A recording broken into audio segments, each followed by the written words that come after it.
Sixth week in ordinary time, 15th of February reflection. At the time Jesus and his disciples came to Bethsaida, and some people brought to him a blind man and begged him to touch him. And he took the blind man by the hand and led him out of the village. And when he had spat on his eyes, he laid his hand on him. He asked him, "Do you see anything?" And he looked up and said, "I see people, but they look like trees walking." Then Jesus laid his hand on his eyes again, and he opened his eyes. His sight was restored, and he saw everything clearly. And he sent him to his home, saying, "Do not even enter the village." My dear friends, the process how the Lord is dealing with you, it's a step-by-step process. You should not jump the gun. You should not take any hasty decision. Wait upon the Lord. It will happen gradually in a process.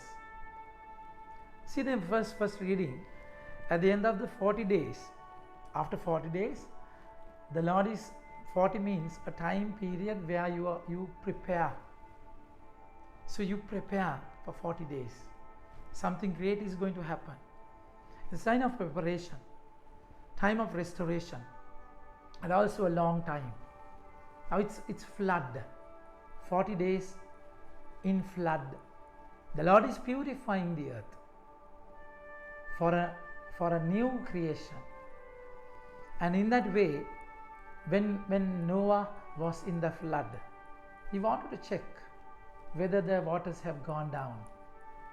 What he does, he sent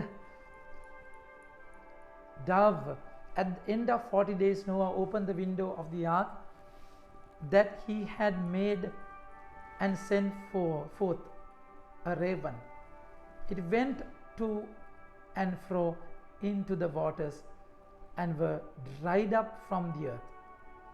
Then he sent forth a dove from him to see if there was waters, if the waters had subsided from the face of the ground.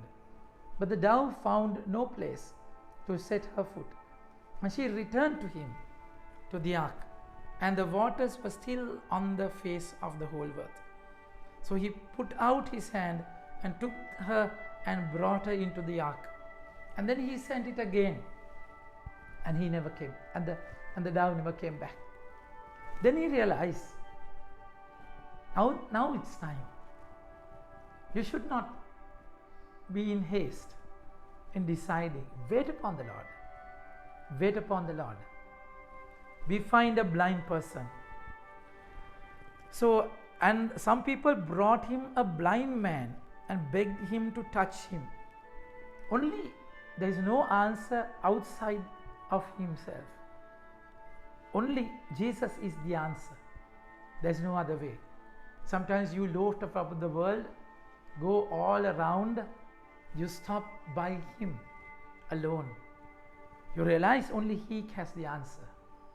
So he will answer you, but not in the way that you want the answer to be given. It's different. And what happened? And he took the blind man by the hand and led him out of the village. He takes him away, a lonely place, all by himself. It's a process. Sometimes Lord wants that isolation in your life to answer your prayer. He wants a moment with him, a lonely moment with you. That should be our prayer. And that's how he's going to answer you. And it's only he and I. He and I. And then what happens? I led him out of the village, and when he had spat on his eyes and laid his hands on him. Sometimes you might feel a bit yucky to spitting on his eyes. But then this is one of the ways of healing people in that time, my dear friends. That's how they believed saliva had power to heal. So in that way the Lord is taking him and following the tradition to heal him. It's different. It's different, my dear friends. Do you see anything? And he looked up and said, I see people, but they look like trees. If you want to be a bit tricky, now he knew who are people and what are trees. A born blind man should not be able to identify whether trees are trees or people are people. So he can be blind later due to a reason, we don't know what. He can be blind later. He must have had seen earlier. It can happen to us. First we saw, now we don't see. So you cannot justify yourself, or you cannot be comfortable that everything is okay. Past is not always the same. You can lose it. That can happen in your life. So now the Lord is asking what you can see. So it's a process. Can you see? I can see people, but they are like trees. They are like trees. So it's not the problem of the people or the trees. The problem lies within me, not anywhere else, my dear friends. So that's how the Lord is dealing with us. And then he never gives up. He touches him again. Do you see anything? And he looked up and said, I see people, but they look like trees walking. Then Jesus said laid his hand on his eyes again. He sometimes has to do that again and again.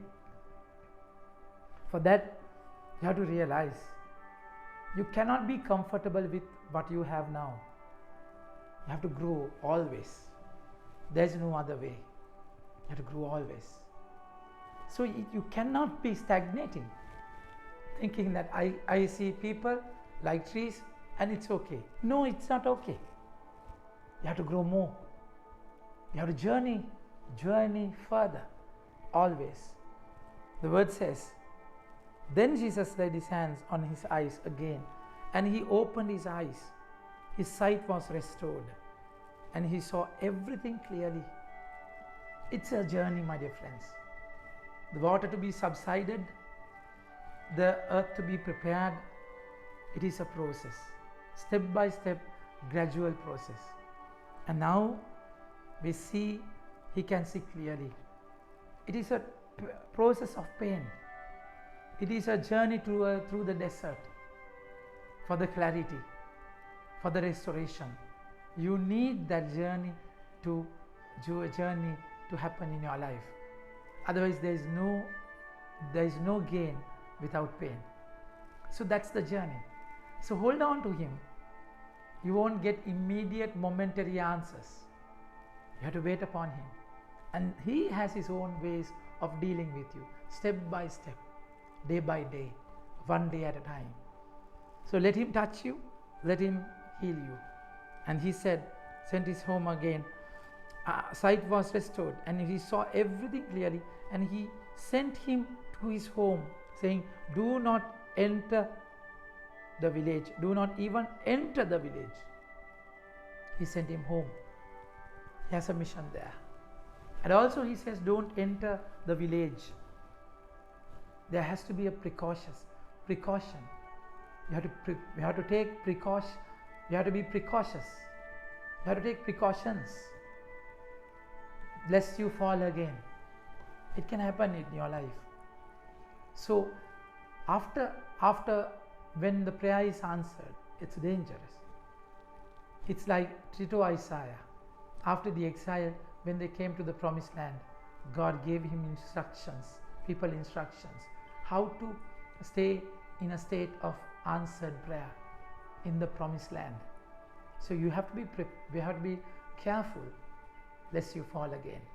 Think about it. Have a nice day. May God bless you.